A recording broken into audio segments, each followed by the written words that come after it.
Y'all already know what time it is. It is time for the mess. So let's get into it.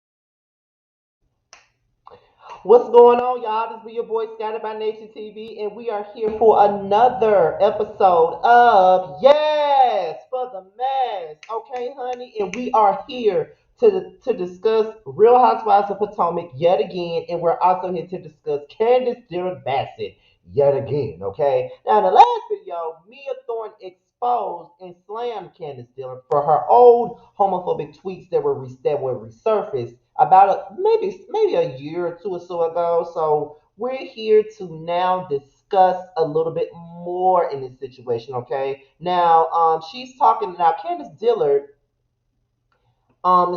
basically has discussed what happened, her behavior of on Sunday's episode. She blamed it for being drunk.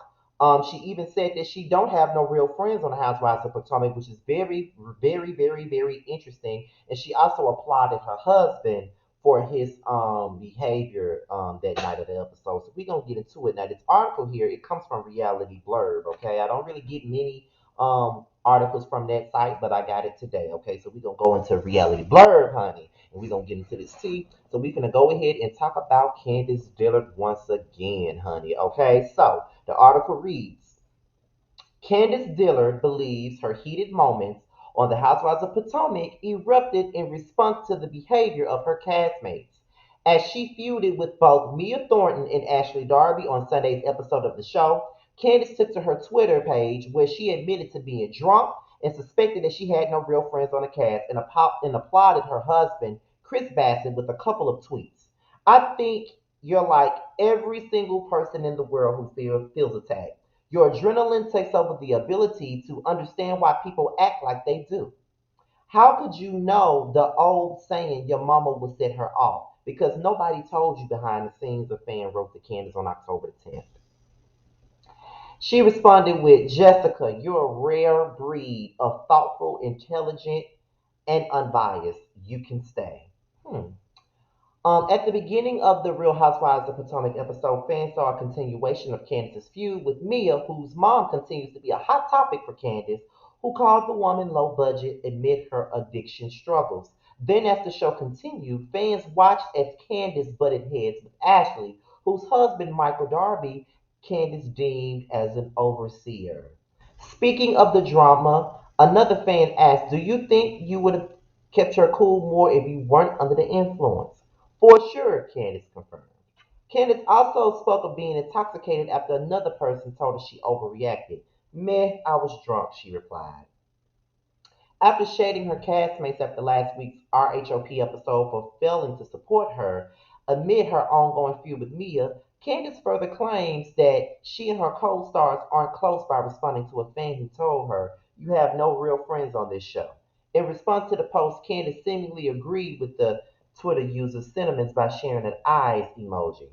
Also on Twitter, Candice retweeted a couple of messages from RHOP viewers that mentioned her husband and appeared to applaud him for the efforts that he made to mend relationships between Candice and her castmates on the show.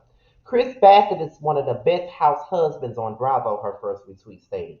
This man is working harder than any husband on Real Housewives. Read the second. The Real Housewives of Potomac season 6 airs on Sundays at 8, 7 Central on Bravo. Okay, now that was the article here from Reality Blurred. Okay, now you already know what we're about to get into. Now we're about to get into what Scotty by Nature thinks about this situation. Now, all I gotta say is this right here. I will say that liquor probably did play a part in Candace's actions. I can honestly say that I can agree with her on that. I think that liquor did play a part. I mean, liquor played a part for all of them. I mean, they're drunk. There's high emotion. They already can't stand each other. There's already an ongoing back and forth between all of them. So at this point, yeah, it's given. I'm drunk. and I don't give a fuck about what I'm saying because I'm drunk. That's what it's giving to me. To me, that's what it's giving, okay? But at the same time, what's really interesting about this situation is that she says that she doesn't have any friends on this cast. And I find it to be very interesting because I really do feel like Wendy Osefo is a friend to her, if not her only friend. I really feel like she is a friend to her. In my eyes, she is, because at the end of the day, I just think that Candiace is riding for the wrong team, to be honest, because she always is going up for the likes of Giselle, who really don't see it for her like that, Robin, who is going to follow whatever the hell Giselle says at the end of the day. And I just feel like she just needs to know her lane and who is really down for her and who's not. That's how I feel, because I still feel like Giselle ain't nobody's friend but Robin's, and she's barely Robin's friend because she would drag her and shade her at any given moment herself. That's how I feel. Now, do I think that Chris is one of the best house husbands on the show? That is pretty much debatable. Very much so debatable. That's how I feel. It's very much so debatable. But I do think that he's the most level-headed one.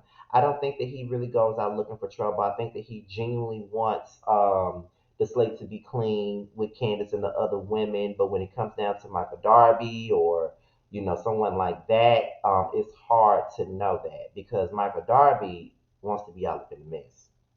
And that's just me being real. He wants to be in a mess.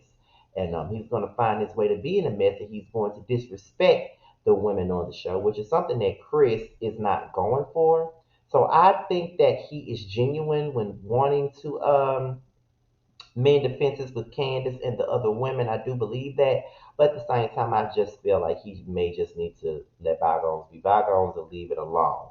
That's what I think. I think that he needs to pretty much leave it alone and just let her deal with it the way that she can deal with it. Now, while we're at Real Housewives of Potomac, we're gonna go into Nicki Minaj. Now, as we already know, Nicki Minaj talked about possibly co-hosting the Real Housewives of Potomac earlier this summer, and now it seems like she got her own guest spot on the reunion. Okay, and she says that she actually went for the jugular with everybody on the reunion. So we're going to talk about that, and this article comes from Jasmine Brand. So we're going to talk about Miss Nicki Minaj. Okay, now as you guys already know, let's get into it. Now, the Real Housewives of Potomac has been a talk of the town lately, and more information about the recently recorded reunion has come out. As previously reported, Nicki Minaj helped host the Real Housewives of Potomac Season 6 reunion last Thursday on October the 7th. She and longtime Housewives host Andy Cohen hosted the occasion with a series of Instagram uploads with the Bravo exec referring to the experience as a trip. Okay. Yesterday, Monday, October 11th, Nicki Minaj got on Instagram Live and in part dished on her experience at the RHOP reunion. She started off by saying, "The Housewives reunion. All I will say is that if you haven't been binge watching the season, go and binge watch it because listen, it's one for the books. It's iconic. You're gonna love it. The women to me were also very charming in person, and I can see why they got chosen to be on the show." Nicki Minaj continued revealing that she went for the jugular with everyone. "I saw something that I went hard on Candiace, but I think I went hard on everyone equally. They're tough girls on that show, and I normally know who I can be like that with, and I could tell that they were tough with them. I could tell they were tough enough to allow me to be tough with them. So I think I kind of went for the jugular with everybody, not in a bad way, not in a mean way, just in the way that I was like, y'all, if I go back without asking the real shit that my fans want to know, they're gonna look at me like I'm crazy. So I had to get into some things." The rapper added, "You guys are going to be thoroughly entertained, and that's all I will say about that." Candice Dillard also spoke on her experience at the RHOP reunion in an Instagram video, initially proclaiming that "Nikki has changed my life, okay? The Queen has changed my life. Me and my Bob can confirm." And Chris Bassett can also corroborate that the Queen, the Nicki Minaj, was indeed at the Season 6 Housewives of Potomac reunion. That happened. She continued, "It was an epic moment. It was really crazy. So much fun, really exciting. The best reunion. Not even just Nikki coming. It was just a good reunion. We fussed and cussed and carried on, and some interesting stuff. some interesting interactions. Okay, shortly thereafter, Candiace responded to a fan who asked, "Did Mia get hers?" While she did explicitly answer the question, Candice Dillard made a series of faces that seemingly implied that something went down with Mia Thorne at the reunion. Later, another fan inquired about Mia Thorne specifically. Did Nicki get Mia together? After making another series of faces, Candice said, "I cannot disclose, but you should be setting your alarm clocks for the reunion." It was intense, and it was intense for everybody. Candice also notably dished on some behind the scenes details regarding the RHOP production schedule. We usually film the reunion with about 4 episodes left, so you're going to get 7 episodes in total. The finale is on Halloween. The reunion after that, and I'm hoping it's a lot of parts. All right, so that was the article from the Jasmine brand discussing Nicki Minaj being a guest host at the reunion. Here's what I got to say about that. I'm not excited about that at all. I'm not excited about Nicki being a part of the reunion. Because, first of all, her personality is obnoxious as fuck to me. I've never been a fan of it. I just don't see why she was needed. I'm not trying to be a hater or nothing, but I just don't get it. I don't understand why we needed that. I don't understand why, but okay, you still got it anyway. Um, I don't know, but hopefully it's a great reunion. They're hyping it up to be a good one. Hopefully it will be. Hopefully some people got some things off their chest. Hopefully some people got read the fuck down at this reunion. Because a lot of y'all motherfuckers on this show definitely deserves to get read the fuck down, okay? And that's all I gotta say about that. But I wonder why Bravo hired her after this scandal that she's in with this case with her husband and all of this other stuff. Oh, but then again, they still got Michael Darby on the show. So that should let you know anything, okay? But with that being said, y'all, this is another episode of Yes for the Myth. Be sure to like, rate, comment, and subscribe, and also click that notification bell so you can be notified whenever a video drops. Also, follow me on all social media, Twitter and IG. It will be down below. I do follow back on IG, so please hit me up in the DMs so I can follow you back. Hashtag Team Scotty. It's the message. Then I hit you back, okay? With that being said, you guys, your boy's out of here. Until my next video, I'll holler at you later. Peace out. We can always find our way to a fun moment, even in the shady bunch.